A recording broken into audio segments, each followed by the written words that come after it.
کئی احادیث آپ پڑھتے سنتے رہتے ہیں کہ آپ نے کوئی عمل کیا، اللہ فرشتوں کے درمیان اس بندے کا تذکرہ کرتے ہیں، اللہ اس بندے پہ مسکراتے ہیں، اللہ اس بندے کے درجات بلند کرتے، کئی اعمال ہیں۔ ان میں سے ایک دو بات آج کے خطبہ میں بھی سن لیجئے کہ اگر اس طرح کی عزت اور وقار اور احترام، اس طرح کا شرف، اس طرح کی مقبولیت اور قبولیت اللہ کے ہاں آپ حاصل کرنا چاہتے ہیں تو اس کے لیے آپ کو کیا کرنا ہوگا؟ کئی اعمال ہیں۔ سب سے پہلی چیز تو یہ ہے کہ انسان کا عقیدہ توحید والا ہو، شرک کی آمیزش نہ ہو۔ اور یار میں آپ کے سامنے، آپ دعویٰ کر لیجئے، کہہ لیجئے جو مرضی کہہ لیجئے، آپ کے سامنے عرض کرتا ہوں، جس بندے کا عقیدہ صحیح نہیں نا، عقیدے میں ذرا سی بھی شرک کی آمیزش ہے، وہ ساری ساری رات ایک ٹانگ پہ بھی کھڑا ہو کے اللہ کی عبادت کرتا رہنا، اللہ کے نزدیک کوئی ویلیو نہیں اس بندے کی۔ کیوں؟ جس شخص نے اپنے رب کو نہیں پہچانا، جس شخص کے نزدیک اپنے رب کی ویلیو کو نہیں، نعوذ باللہ، تو اللہ کے نزدیک اس کی کیا ویلیو ہوگی؟ تو یہ تو مسلمہ حقیقت ہے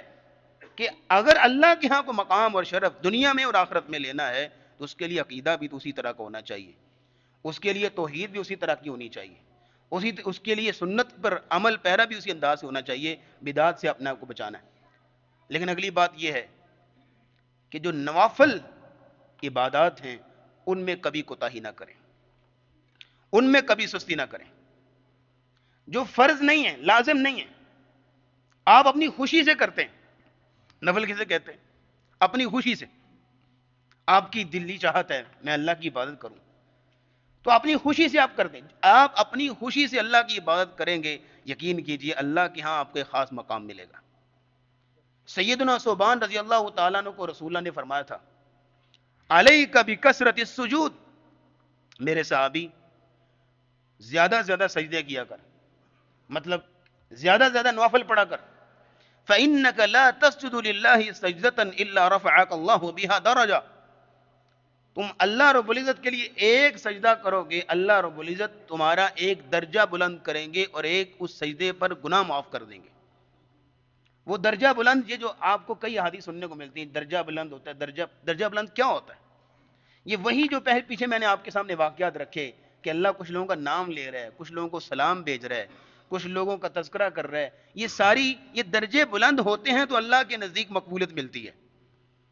تو آپ ایک ایک اینٹ لگاتے جائیں، ایک ایک درجہ اپنے رب کے نزدیک بلند کرتے جائیں، آپ دنیا سے رخصت ہوں گے تو کیا کمال کا شان پایا سعد بن معاذ رضی اللہ تعالیٰ عنہ نے۔ اہتز عرش الرحمن لموت سعد بن معاذ، کہ ان کی وفات کی خبر سن کر اللہ کا عرش بھی جھوم اٹھا، اور اللہ نے اپنے فرشتوں کو بھیجا تھا سعد بن معاذ کا جنازہ پڑھنے کے لیے۔ وہ تو صحابہ تھے، ان کا مقام تو اپنی جگہ مسلم ہے، لیکن ہم گناہ گار ہیں، لیکن محنت کریں گے، لیکن اللہ ہمارے لیے فرشتے نہیں بھیج سکتا؟ اللہ ہمارے لیے بھی بھیج سکتا ہے، لیکن اس انداز سے محنت تو ہو، اس انداز سے اپنے رب کے ساتھ تعلق تو ہو، اس انداز سے سجدے تو ہوں رب کے سامنے۔ ربیعہ بن کعب الاسلمی رضی اللہ تعالیٰ عنہ کا واقعہ تو بھی آپ نے سنا ہوا کہ سارے لوگ صحابہ اکرام میں سے کئی رسول اللہ کی خدمت کیا کرتے تھے، دن کے اوقات میں آپ کی جوتی اٹھاتے، آپ کے لیے وضو کے لیے پانی لاتے، خدمت کرتے تھے۔ ربیعہ بن کعب الاسلمی کے دل میں یہ خیال ہے تو رات کو کون خدمت کرتا ہوگا، تو کیوں نہ میں اپنی ڈیوٹی لگا لوں کہ میں نے رات کو رسول اللہ کی خدمت کرنی ہے۔ آپ کے دروازے پر بیٹھ گئے، آپ اسلام نماز کے لیے اٹھے اور پانی کی ضرورت پڑی تو ربیعہ بن کعب الاسلمی جھٹ سے پانی لے کر آ گئے۔ اب یہ رسول اللہ کے سرپرائز بھی تھا اور آپ خوش بھی ہو گئے کہ اس وقت توقع نہیں تھی کہ خود انتظام کرنا پڑنا تھا، لیکن ربیعہ پانی لے کر آ گئے تو اس پر استاد یا لیڈر جو بھی اس عمل پہ خوش ہوتا ہے، تو نبی اسلام خوش ہوئے بہت۔ تو آپ نے کہا ربیعہ مانگو جو تمہاری دلی چاہت ہے، میں اللہ سے دعا کروں گا، اللہ تمہیں عطا کریں گے۔ ربیعہ سوچ میں پڑ گئے، کہا یا رسول اللہ مجھے سوچنے دیجئے، اب اتنا ایک کہ بلینک چیک مل گیا ہے، اب اس میں یہ ہے کہ جو خواہش رکھی جائے گی مل جائے گا، تو اس میں سوچ سمجھ کی طرح فیصلہ کرنا پڑے گا۔ ایک دن، دو دن، تین دن خیال آیا کہ دنیا کی اگر چیز لوں گا تو آخر ظاہر ہے کوئی ایک سال دو سال کتنی دیر رہے گی، کیوں نہ آخرت کی چیز مانگی جائے، اور آخرت کی چیز میں سب سے بلند چیز،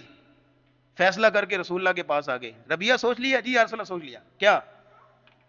کہا یا رسول اللہ آج دنیا میں تو آپ کے ساتھ اٹھتے بیٹھتے ہیں، قیامت کو آپ کا مقام و مرتبہ تو اللہ کے ہاں پتہ نہیں بہت بلند ہے، ہماری حیثیت وہاں کیا ہوگی، لیکن میری چاہت یہ ہے کہ جس طرح آج دنیا میں آپ کی خدمت کر رہا ہوں، جنت میں بھی اس طرح آپ کی رفاقت اور آپ کی خادمیت ہو، آپ کی خدمت کروں، جنت میں آپ کی رفاقت، مرافقتک فی الجنہ۔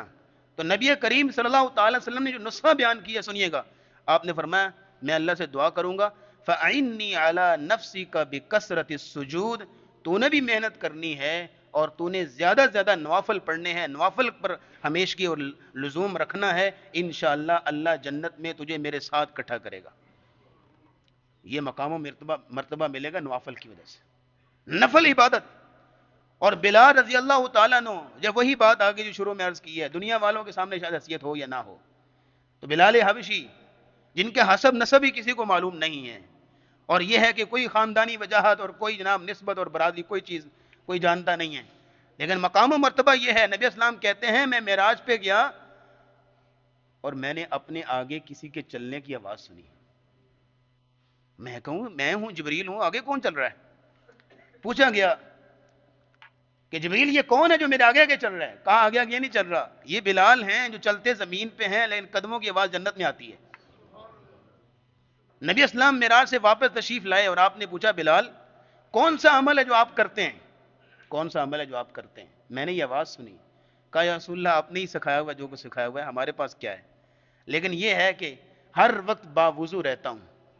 اور جب بھی وضو کرتا ہوں جو نصیب میں ہوتا ہے 2 4 6 جتنے بھی نفل ضرور پڑھتا ہوں، بس یہ عمل ہے۔ کہا اسی عمل کی وجہ سے اللہ نے تجھے مقام دیا ہے۔ تو نوافل، تو بلال رضی اللہ تعالیٰ کو یہ مقام ملا، مسلم حقیقت ہے، نو ڈاؤٹ رسول اللہ نے بیان فرمایا ہے، لیکن یہ مقام بلال رضی اللہ تعالیٰ کے ساتھ مخصوص نہیں ہو گیا کہ مجھے اور آپ کو نہیں مل سکتا۔ ہم کیوں نہیں محنت کر سکتے؟ ہم کیوں نہیں وضو کر سکتے؟ ہم کیوں نہیں باب وضو رہ سکتے؟ ہم کیوں نہیں جو ہے وہ ہر وضو کے بعد 2 رکعت نفل پڑھنے کی عادت بنا سکتے؟ سر آپ یہ عادت بنائیے، چاہے دنیا والوں کی ہاں ہماری حیثیت ہے کہ نہیں، لیکن اللہ انشاءاللہ جنت میں حیثیتیں بنائے گا۔ اصل چیز یہ ہے کہ مقام و مرتبہ ملے اللہ کے نزدیک،